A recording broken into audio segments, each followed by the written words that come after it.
12 seconds changed everything. This recording was never meant to be heard. The last recording. At 2:17 a.m. the city received a voicemail that should not have existed. It came from a number disconnected 7 years earlier. The message was only 12 seconds long. Heavy breathing, a single metallic click, then a whisper, strained and terrified, "I found it." And it found me. The call ended. By sunrise, 3 people were dead. 1. Evan Kade had learned to recognize lies by their silences. As an audio forensics analyst, he didn't chase voices, he chased what had between them: pauses, frequencies, micro-tremors in breath. Truth leaked through sound the way blood leaked through fabric. When the voicemail landed on his desk, it was labeled anomaly. No caller ID, no routing path, no server log. Technically, it didn't exist, and yet there it was. Evan played it again.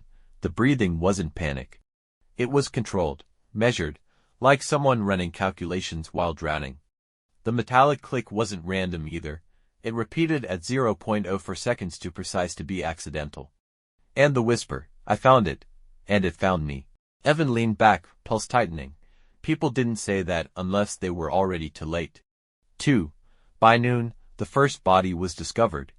A subway maintenance worker named Luis Marino, found dead inside a locked signal control room. No signs of forced entry, no trauma. Cause of death, cardiac arrest, but Luis had no heart condition. What he did have was a voicemail on his phone. 12 seconds long. Identical. 2 hours later, a radio journalist collapsed live on air mid-sentence. Her last broadcast ended with a sound spike, metallic, rhythmic, before dead air swallowed the signal. By nightfall, the city's emergency servers were flooded with corrupted audio files. Every one contained fragments of the same message, warped and stretched, like a voice trying to crawl through wires that were too small to hold it. The media called it mass hysteria. Evan knew better. This wasn't spreading like fear. It was spreading like recognition. 3. Evan traced the signal back not through networks, but through time. The waveform structure matched something buried deep in his memory. 7 years ago, he'd worked on a classified project known unofficially as Echo Null. The goal was simple in theory: identify and isolate acoustic anomalies, sounds that triggered abnormal neurological responses. Sounds that shouldn't affect humans, but did. They found one. A pattern hidden inside subaudible frequencies, too low to hear, too precise to be noise.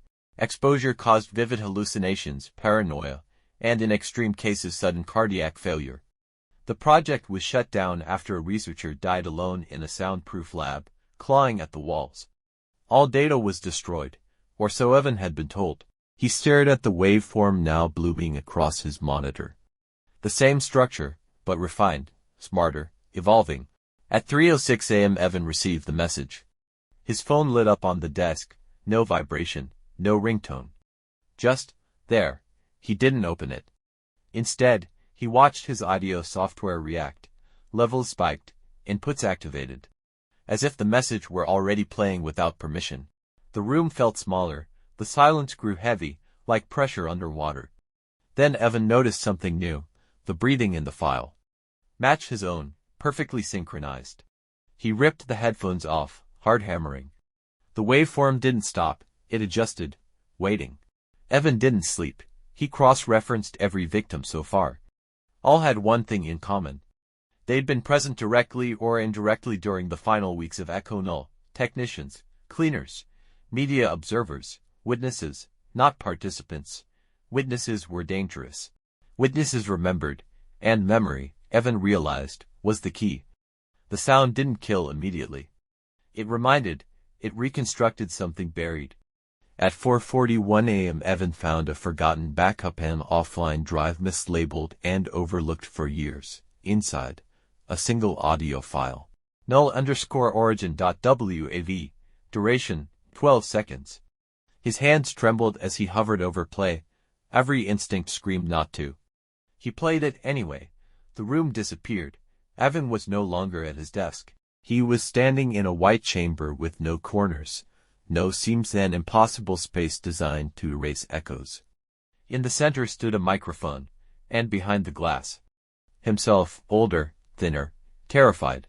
The Evan behind the glass was screaming, but no sound came out until the microphone activated. That was the breathing. That was the click. That was the whisper. I found it, and it found me. Evan stumbled back, gasping. The file ended. Reality snapped into place like a broken bone set wrong. He remembered now. Echo Null hadn't discovered the sound. They had created it, by mapping fear, by compressing human panic into a repeatable pattern. A sound that didn't just transmit, it recognized itself in others. A sound that learned. And it had escaped. The deaths weren't random. They were corrections. The sound was removing interference, cleaning its origin. Evan understood the final rule too late. The sound always returns to its source. At 5:12 a.m. every screen in the city flickered.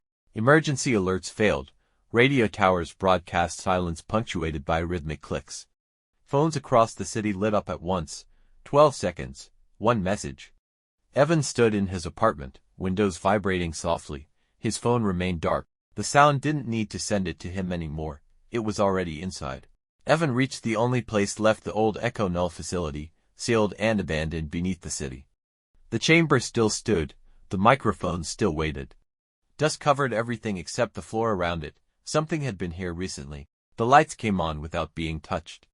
The glass reflected Evan, and behind him, something else, not a figure, a distortion. Like air remembering how to move, the speakers activated. His own voice filled the chamber. "You can stop this." The distortion shifted. The sound responded not with words, but with silence so deep it hurt. Evan stepped forward. "I made you," he said. "So I'll end you." He grabbed the microphone and spoke, not fear. Not panic, but acceptance. The sound fractured.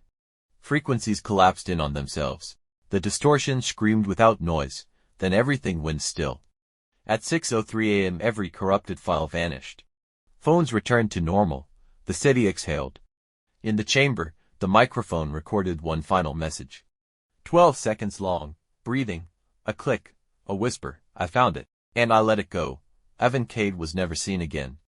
The facility remained sealed. Officially, nothing happened. But sometimes late at night phones light up without ringing.